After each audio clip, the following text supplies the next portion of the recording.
Jeff, let's jump to page 195. Combat. There's a lot of combat in most games.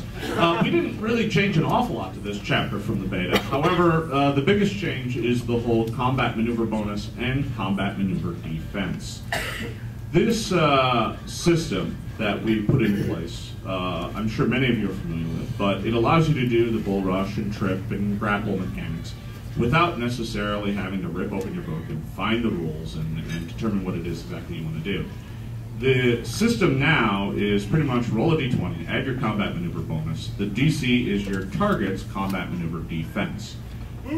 Combat maneuver defense is a combination of your base attack bonus, your strength bonus, your dex bonus, and an assortment of the armor bonuses, the ones that generally apply to touch AC. So it's kind of like a modified CMB plus your touch AC, but the size modifier is the same one that you use for combat maneuver bonus. So if people know what I'm talking about, that would make a bit more sense. But no one does. So, moving on. Let's go to page 222.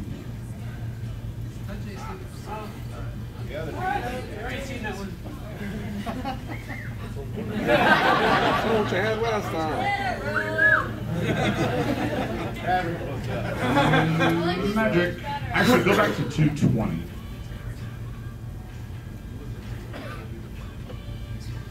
One of the things that we did, there are very few changes in the magic chapter. However, one of the things we did change is we changed the price for writing a spell into your spell book. You can get a first level spell now for 10 gold pieces in your spell book, but the higher level ones still cost 250, you know, or all the way up to like 800 to get a 9th level spell. So it scales a bit more, and it doesn't horribly over-penalize first level spellcasters who are like, man, I wish I could afford another spell. No spell for you. I thought that potion, but I found a spell book. So yeah, there's a bit of a change there. Let's jump to 367.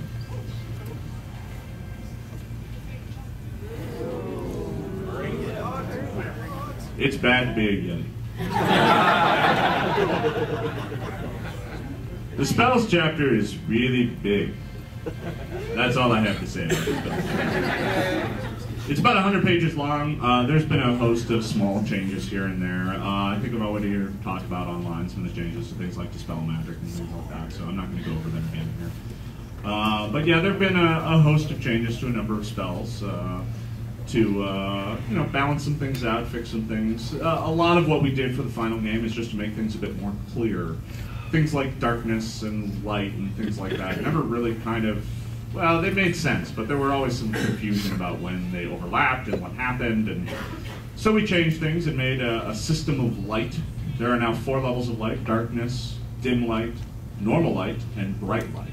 All those poor creatures that have problems in light have problems in bright light now. Everything else doesn't really bother them. And that allows them to use spells like darkness and whatnot to prevent them from, you know, taking damage without completely blocking their own vision. Because darkness and spells like it just lower the light level by 1 or more steps. So it allows you to kind of monkey with those sorts of things. Let's jump to page 380. After spells. Yeah, 380. After spells is prestige classes. Yeah! There's our friendly neighborhood assassin. He's not really friendly, and you really don't want him living in here. This is another area where we took a lot of fan feedback on a number of different prestige classes. The assassin got a number of little changes, one of which that allows them to kill someone and have them stay dead.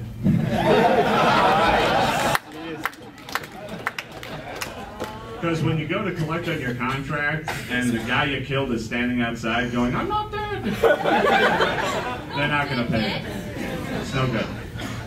There are a number of other changes to some of the other prestige classes. Of special note, the Shadow Dancer got a relatively large number of changes, but I'm not going to preview that here. We put the entire thing in Cobalt Quarterly number 10, which will be available in July.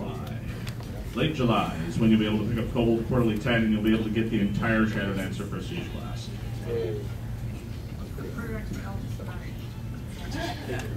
find out in August. You'll find out in August. All right, let's jump to page 405. We added quite a large, a good-sized game mastering chapter, giving you tips on how to run your campaign, how to do a host of different things, monsters, characters, campaign costs, things like that. Advice for beyond 20th level with tips on epic stuff, ending your campaign, work between sessions, all things like that. James did a great job helping me to pull all this stuff together, and there's some really good advice and tips in here on running a smooth game. This is also where all of your XP charts and things like that live, so you'll be able to find them there, nice and easy. One of the things I'm most proud of is the fact that that wealth by level chart, which I could never seem to find in the old book. I could never find it whenever I needed it. I need to make a new character. Where's that chart? I have no idea. It's now on page 399. So hopefully I should be able to find it. Let's jump to page 430. Yeah, 430, everybody. This book just goes on and on. Don't get caught in an avalanche. In any game system, it's probably not a good idea. See those guys there? They're done. They're running, but they're not gonna make it. All right, this chapter is pretty much, we renamed it Environment because it pretty much covers all the rules for the environment. The rules for dungeons are in here, the various types of terrain, traps, all those sorts of rules can be found in this chapter. It's kind of an interesting little story when we were working on this chapter. The rules for underwater combat live in here. And we were looking at the underwater combat chart that we got from the SRD, and I was trying to puzzle it out, put it in the game. And when you get home, open it up, take a look, you'll see what I mean. The chart makes no sense. There's a column in the chart for weapon damages, and one of them is slashing and bludgeoning. I'm like, okay, that makes sense for the effects on slashing and bludgeoning weapons in the underwater. The other column right next to it is tail. What? What's tail? Is that only for creatures with tail? What about bludgeoning weapons? Those don't count, only tails. I don't know, I still don't get it, but I'm wondering it was just a typo, but it lives on to this day. It's kind of a funny little story about that chapter. About the extensive stairs? Oh, I'm not talking about stairs here. I think we've all had enough of that. We nearly shipped the book to the printer without any rules on stairs. I got a fair amount of talking to online because I mentioned it in an interview, and people took it as a sign that we were making this horribly bloated rules system when we needed rules for stairs. There's like 4 sentences. Yeah, they were in the SRD too. I just kind of accidentally cut them. All right, let's jump to page 452. 453, sorry. Don't look, cover your eyes.